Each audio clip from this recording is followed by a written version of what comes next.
Bonjour à toutes et à tous. Je suis très heureux d'être avec vous pour ce deuxième épisode de mes causeries au coin du web. Comme je l'évoquais sur l'épisode précédent, l'idée est de revenir sur un certain nombre de concepts, de phénomènes, de moments historiques qui sont au cœur de mon livre Apocalypse managériale.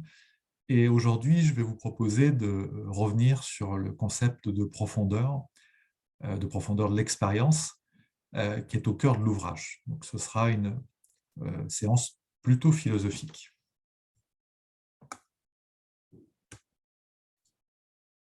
Alors, je vais m'efforcer d'aborder trois questions pour l'épisode d'aujourd'hui. Qu'est-ce que la profondeur de l'expérience? Quelles sont les approches de Maurice Merleau-Ponty et Gilles Deleuze sur ce sujet? Et en quoi le digital et le management s'assemblent-ils avec une perte de profondeur des expériences? Ce qui est une des thèses centrales de mon ouvrage. Alors, pour le philosophe Merleau-Ponty comme pour Deleuze, le mouvement et l'activité sont primordiaux. Ce sont des philosophies du mouvement, des mouvements du monde et de l'activité qui sont, dans les deux cas, au cœur de leur philosophie. Le visible et l'invisible, ou l'actif et le passif pour le premier, et la différence répétition pour le second, n'ont de sens que pour et dans le mouvement. Il y a une grande processualité dans leur pensée. Pour agir dans le monde, Merleau-Ponty nous explique que nous avons besoin de rendre visible pour nous-mêmes et dans l'activité un nombre de choses limitées. Et sur le revers de cette visibilité, nous avons besoin, pour agir, de rendre invisible énormément de sensations. Voilà, si j'étais attentif à tous les bruits, toutes les vibrations autour de moi, je n'arriverais pas à faire cet épisode. Et tout ça, pour Merleau-Ponty, n'a de sens que dans le mouvement.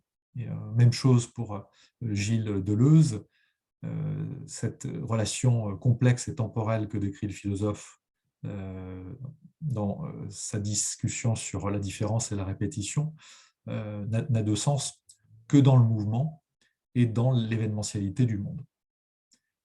Mais quel sens donner à la profondeur de l'expérience dans les deux cas? Et en quoi la grande rencontre entre le management et le digital contribuerait-elle à une perte de profondeur de nos expériences? Je vais revenir sur ces différents points. Tout d'abord, ce qui est important à remarquer, c'est que pour l'un comme pour l'autre, la profondeur n'est pas substance. Elle est même ontologiquement à l'opposé du substantiel. On pourrait dire que la profondeur, pour Merleau-Ponty comme pour Deleuze, est plutôt l'épaisseur du présent pour un nœud d'activité. Elle est cette conversation vivante et différentielle entre événements passés et futurs dont un nœud d'activité a besoin pour devenir ce qu'il est. Dans un monde de plus en plus narratif, où l'activité elle-même se fait code, histoire, slogan, image, obsolescence, voyage, navigation, et plus généralement narration. Voilà, on est dans un monde où l'essentiel de l'activité est narration, la profondeur se délite. Les conversations vivantes entre passé et futur deviennent plus rares, ça c'est la thèse du livre sur laquelle je vais revenir, et la quête du contrôle et de l'équilibre nivelle les différences productives entre événements. Alors on a d'un côté Maurice Merleau-Ponty, pour lequel la profondeur et sa disparition pourraient surtout s'interpréter comme quelque chose de phénoménologique, en tout cas pour au moins le premier Merleau-Ponty. Dans ses dimensions visibles comme invisibles, le mouvement sensible du monde est transformé par la grande rencontre. Il y a une reconfiguration phénoménologique. Le futur est de plus en plus une extrapolation du passé fait de données, ce qui constitue le passé, ce qui est essentiellement des données. Le passé lui-même est de plus en plus catégorisé, muséifié, linéarisé dans le cadre de la digitalisation. Des gestes experts font parler le passé et le futur, ces gestes sont de plus en plus les apocalypses managériales elles-mêmes. Pensez à vos doigts qui glissent sur les écrans de vos tablettes ou de vos smartphones, dévoilant l'actualité du jour, ce qui est en train de se passer, les points de rupture imminents, ce qui va se passer. Donc ces gestes sont de plus en plus, ces gestes de dévoilement sont de plus en plus les apocalypses managériales elles-mêmes.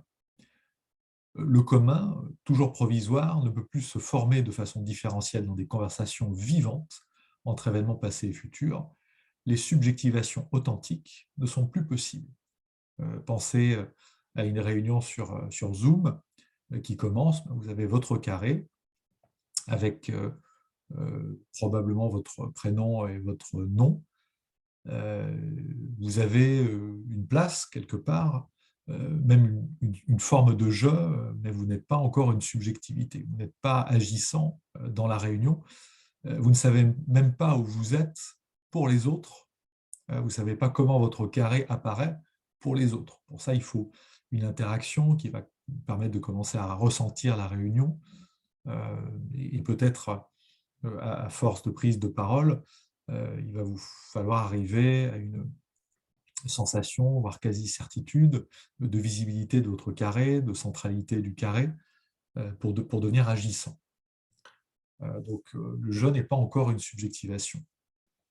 Mais on peut avoir tout à fait l'impression d'avoir déjà une place en arrivant dans cette réunion, et puis, a priori, au premier abord, une bonne place, en haut à gauche.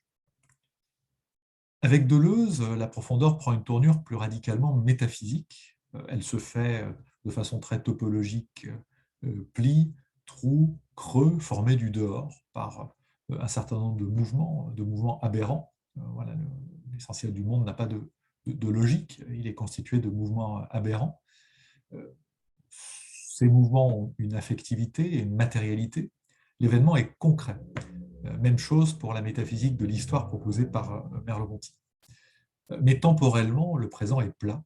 Chaque plan d'immanence contracte ou étire un monde fait d'événements. La profondeur, c'est un vocabulaire que j'ai été surpris de retrouver dans les écrits de Deleuze, qui parlent de profondeur de l'expérience, de profondeur différentielle. La profondeur est radicalement différentielle dans tout ce qui sépare ou réunit les images d'un même plan. Aujourd'hui, le digital réduit fortement les différences du monde pour les mettre matériellement à portée de main et de corps. Une partie de cette inter-événementialité, de cette différentialité extrêmement importante pour Deleuze, quelque part, est effacée. Alors, j'ai envie, pour finir, de revenir sur la définition que j'ai proposée dans mon ouvrage, la définition de la profondeur de l'expérience. La profondeur de l'expérience est tout sauf une spatialité absolue de l'en-dessous, du cachet, d'une force invisible à maîtriser. Elle est tout sauf une substance. Invisibilité ou pli produit par le mouvement lui-même, invisibilité plutôt du côté de Maurice Merleau-Ponty, ou pli plutôt du côté de Gilles Deleuze, produit par le mouvement elle-même. Voilà, tout ça n'a de sens que dans et par le mouvement. Elle est plutôt, cette temporalité habituelle, ce fond, profondeur, ce fond de passé et de futur, dont toute expérience a besoin pour faire son espace et sa durée.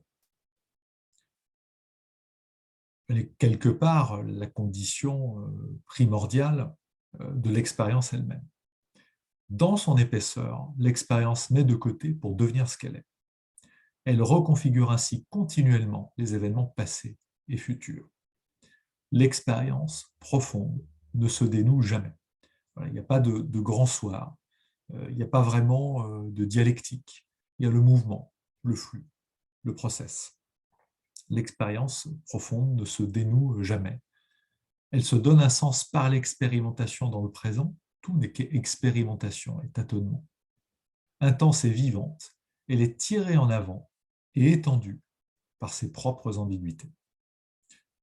Mais pour terminer, j'insiste, même si il y a une base commune que j'ai mobilisée et même construite dans l'ouvrage entre d'un côté l'approche de Merleau-Ponty et d'un autre côté l'approche de Deleuze. Voilà, il y a au-delà de ça un certain nombre de subtiles différences. Et dans le mouvement même de la narration du livre, notamment en allant vers l'éthique du voyage que je propose, et cette tension générative entre l'abandon d'un côté et le contrôle de l'autre, j'effectue ma propre reconfiguration en penchant avec continuité du côté de la rive deleuzienne. Voilà, je vous remercie pour m'avoir écouté, je vous remercie toutes et tous pour votre patience sur ce second épisode de mes causeries au coin du web. Et n'hésitez pas à m'envoyer vos commentaires ou vos questions à l'adresse devojani@dauphine.fr dans la mesure où j'ai des éléments de réponse, je n'hésiterai pas à les partager avec vous. Je vous souhaite une excellente journée.